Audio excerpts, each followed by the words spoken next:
पंजाब के मुख्यमंत्री भगवंत सिंह मान आज पटियाला के दौरे पर रहेंगे। इस दौरान वो पटियाला में आयोजित सरपंच मिलनी कार्यक्रम में शामिल होंगे। कार्यक्रम में मुख्यमंत्री सरपंचों से सीधा संवाद करेंगे और उनकी समस्याएं सुनेंगे।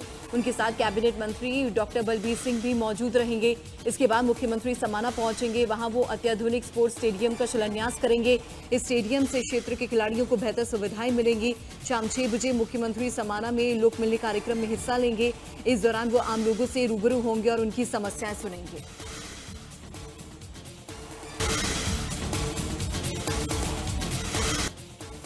पंजाब में एसआईआर की प्रक्रिया जारी है। 24,000 से ज्यादा बूथ लेवल अधिकारी घर घर जाकर मतदाताओं का सत्यापन करने के लिए पहुंच रहे हैं। जिन लोगों की मैपिंग नहीं हो पाई है उनके घरों पर बीएलओ विशेष स्टिकर भी चिपकाएंगे। ये प्रक्रिया पूरी तरीके से पारदर्शी और व्यवस्थित तरीके से संचालित की जाएगी। ये अभियान 24 जुलाई तक चलेगा, जबकि अंतिम मतदाता सूची 1 अक्टूबर 2026 को प्रकाशित की जाएगी।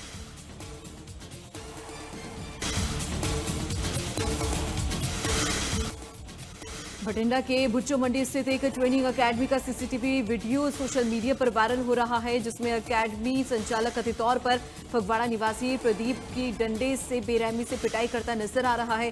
वीडियो में युवक की जमीन पर गिरने के बाद भी उस पर हमला लगातार जारी दिखाई देता है।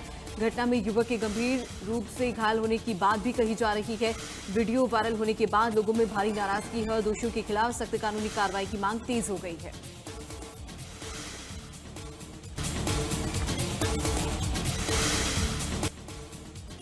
पंजाब में युद्ध नशे के विरुद्ध चलाए जा रहे अभियान के तहत नशा तस्करों के खिलाफ कार्रवाई जारी है और इसी बीच होशियारपुर में पुलिस और प्रशासन की टीम ने नशा तस्कर की अवैध संपत्ति पर संयुक्त कार्रवाई की। आरोपी लंबे वक्त से नशा तस्करी से जुड़ा हुआ था और नशा तस्करी के जरिए ही उसने संपत्ति बनाई थी। प्रशासनिक अधिकारियों ने जांच में आरोपी की संपत्ति को अवैध पाया, जिसके बाद उसके खिलाफ बुलडोजर कार्रवाई की गई।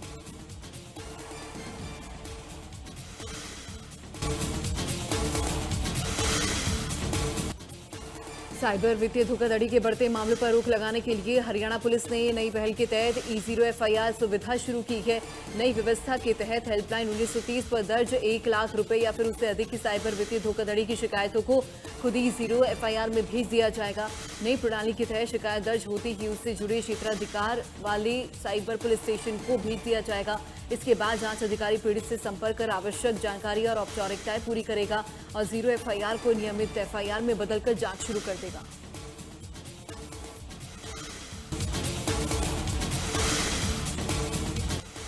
आगजनी की बढ़ती घटनाओं के बीच करनाल जिला प्रशासन के दिशा निर्देश पर दमकल विभाग ने पीजी और कोचिंग सेंटरों की जांच शुरू कर दी है। जांच के दौरान वजीर चंद कॉलोनी के कई पीजी भवनों में फायर सेफ्टी के पर्याप्त इंतजाम नहीं मिले, जिसके बाद 8 से 10 संचालकों को नोटिस जारी किए गए। फायर विभाग ने लोगों से सुरक्षा नियमों का पालन करने की अपील की है। वहीं स्थानीय विधायक जगमोहन आनंद ने कहा है कि नोटिस से घबराने की जरूरत नहीं है, लेकिन सभी संस्थानों को फायर सेफ्टी मानकों को पूरा करना होगा। नियमों की अनदेखी करने वालों पर सख्त कार्रवाई की जाएगी।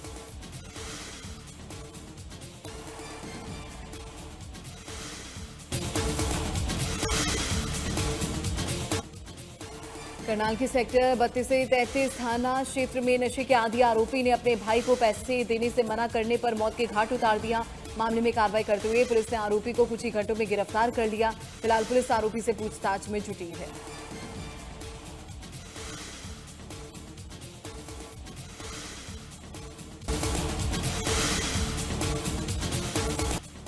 अंबाला शहर बस अड्डे पर लावारिस बैग मिलने की सूचना से कुछ देर के लिए अफरा तफरी का माहौल बन गया। सूचना मिलती ही पुलिस बम निरोधक दस्ता और सुरक्षा एजेंसियां मौके पर पहुंच गई। सुरक्षा के मद्देनजर इलाके को घेरकर संदिग्ध बैग को सुरक्षित स्थान पर ले जाया गया और उसकी जांच की गई। बाद में पता चला कि अंबाला पुलिस द्वारा आयोजित एक मॉक ड्रिल थी।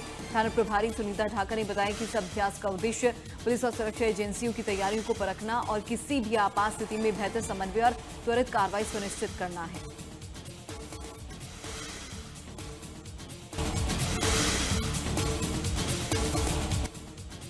लखनऊ के अलीगंज में हुए अग्निकांड के बाद प्रशासन ने बड़ा कदम उठाते हुए लखनऊ विकास प्राधिकरण यानी कि LGA के अपर सचिव ज्ञानेंद्र वर्मा का तबादला कर दिया।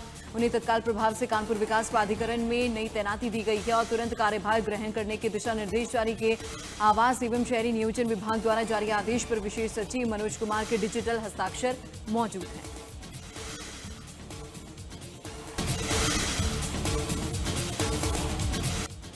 राम मंदिर चढ़ावा मामले में एसआईटी की सिफारिश के बाद श्री राम जन्मभूमि तीर्थ क्षेत्र ट्रस्ट की ओर से राम जन्मभूमि कोतवाली में एफआईआर दर्ज कराई गई है। मामले में 8 लोगों को नामजद किया गया है, जिसमें 6 कैशियर भी शामिल है। उनके खिलाफ गबन, धोखाधड़ी, आपराधिक साजिश और भ्रष्टाचार से जुड़े गंभीर धाराओं में मुकदमा दर्ज किया गया। एफआईआर दर्ज होने के तुरंत बाद 3 आरोपी टिन्नू, लवकुश और अनुकल्प को गिरफ्तार किया गया है। बाकी 5 आरोपियों को हिरासत में लेकर पूछताछ की जा रही है और अब इन्हें मजिस्ट्रेट के सामने पेश कर आगे की कार्रवाई की जाएगी।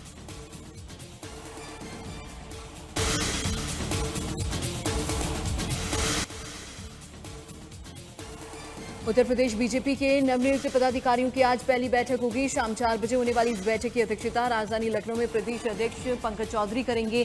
बैठक में प्रदेश संगठन महामंत्री समेत सभी नए पदाधिकारी शामिल होंगे। मिशन 2027 को लेकर संगठन की रणनीति, कार्य योजना और जिम्मेदारियों पर मंथन किया जाएगा।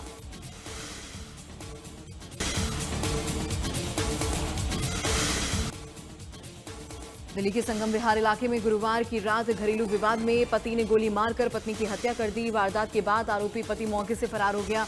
घटना की सूचना मिलते ही मौके पर पहुंची पुलिस ने शव को कब्जे में ले लिया और पोस्टमार्टम के लिए अस्पताल भेज दिया। वहीं फोरेंसिक और क्राइम टीम ने घटनास्थल का जायजा लिया और अहम साक्ष्य जुटाए। टीम को मौके से गोली के 2-3 खोखे बरामद हुए।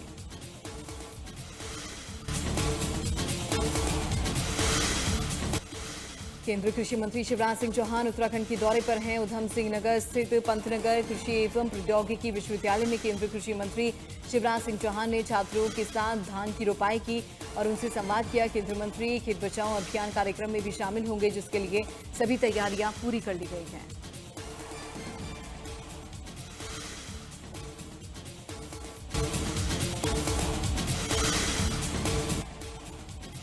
चंडीगढ़ और पंजाब के मोहाली से आए निहंग सिंह वापस लौट गए हैं, जिसके बाद देहरादून हिमाचल बॉर्डर पर स्थिति सामान्य हो गई है। डीएम देहरादून आशीष चौहान और एसएसपी प्रमिंदर सिंह डोभाल के साथ देर रात हुई बातचीत सफल रही और निहंगों को श्री पावटा साहिब वापस भेज दिया गया।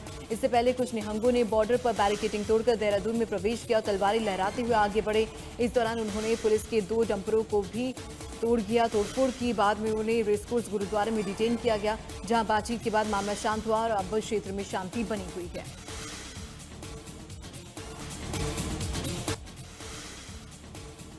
प्रधानमंत्री नरेंद्र मोदी कल से 3 दिन की यात्रा पर सेशल्स जाएंगे। इस दौरान पीएम मोदी सेशल्स के राष्ट्रीय दिवस के स्वर्ण जयंती समारोह में मुख्य अतिथि के तौर पर शामिल होंगे। इस यात्रा के दौरान प्रधानमंत्री मोदी सेशल्स के राष्ट्रपति डॉक्टर हामिनी के साथ द्विपक्षीय वार्ता करेंगे, जिसमें दोनों देशों के बीच सहयोग के सभी क्षेत्रों की समीक्षा की जाएगी। इसके साथ ही क्षेत्रीय और अंतर्राष्ट्रीय मुद्दों पर भी अपने विचारों को साझा करेंगे। इसके अलावा प्रधानमंत्री मोदी सेशल्स की नेशनल असेंबली को भी संबोधित करेंगे और भारतीय प्रवासी समुदाय के सदस्यों के साथ मुलाकात करेंगे।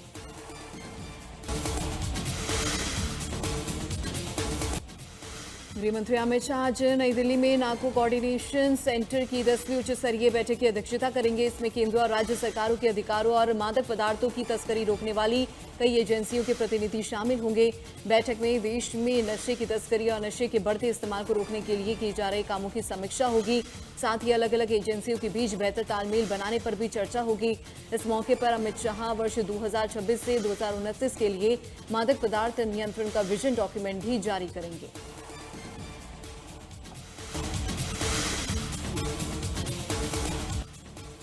जम्मू कश्मीर के उपराज्यपाल मनोज सिन्हा ने आगामी अमरनाथ यात्रा की सुरक्षा व्यवस्था को लेकर समीक्षा बैठक की, जिसमें यात्रा मार्गों, श्रद्धालुओं की सुरक्षा व्यवस्था, सुविधाओं, यातायात प्रबंधन से जुड़े विभिन्न पहलुओं पर चर्चा की गई। बैठक के दौरान उपराज्यपाल ने संबंधित अधिकारियों को यात्रा के दौरान श्रद्धालु की सुरक्षा और सुविधा पर विशेष ध्यान दिए जाने के दिशा निर्देश दिए। बैठक में सुरक्षा एजेंसियों और प्रशासनिक अधिकारियों ने उपराज्यपाल को यात्रा की तैयारियों और सुरक्षा प्रबंधों की जानकारी दी।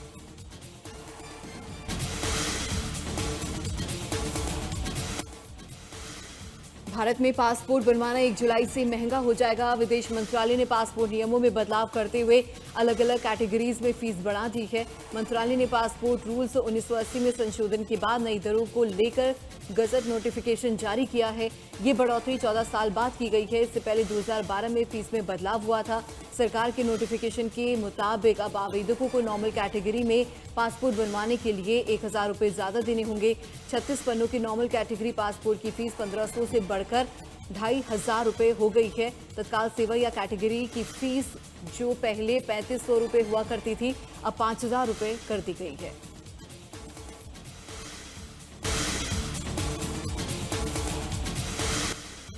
शिमला पुलिस ने रामपुर और न्यू शिमला क्षेत्र में नशे से जुड़े 2 अलग अलग मामलों में कार्रवाई की है। पुलिस ने आरोपियों के पास से हेरोइन भी बरामद की। जांच में पंजाब और यूपी तक फैले सप्लाई नेटवर्क का खुलासा हुआ, जिसमें कई आरोपियों को गिरफ्तार किया गया। फिलहाल पुलिस आरोपियों से पूछताछ कर रही है ताकि नेटवर्क से जुड़े और लोगों तक पहुंचा जा सके।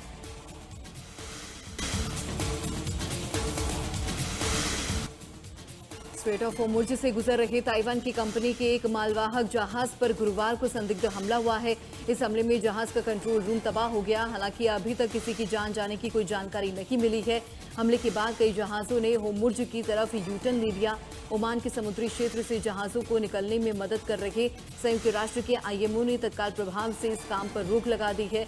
अमेरिकी अधिकारियों ने बताया कि IRGC ने मालवाहक जहाज पर हमला किया है। हालांकि IRGC ने बयान नहीं जारी किया।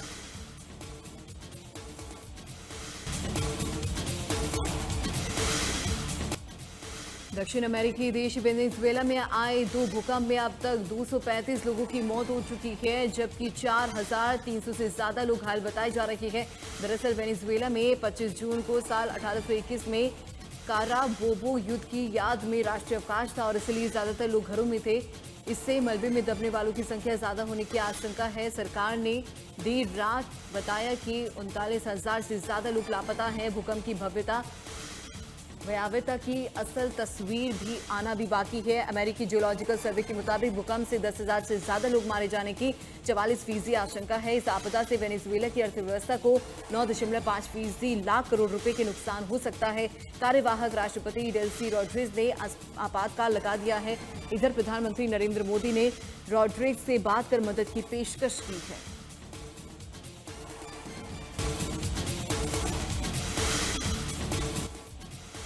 अमेरिका ने वेनेजुएला की मदद के लिए शुरुआती राहत सामग्री भेजी है। ये सहायता अमेरिकी सदर्न कमान की ओर से भेजी गई है। सदर्न कमान दक्षिण अमेरिका और कैरिबियन देशों की जिम्मेदारी संभालता है। मदद पहुंचाने के लिए USS fort Lauderdale transport ship का इस्तेमाल किया गया है। इसके साथ ही USS बिलिंग्स लड़ाकू जहाज भी भेजे गए हैं। अमेरिका ने रेस्क्यू टीमों को भी वेनेजुएला रवाना किया। मेडिकल और अन्य मानवीय सहायता भी वहां पहुंचाई जा रही है। इस मदद का उद्देश्य जरूरतमंद लोगों को राहत और सहायता देना है।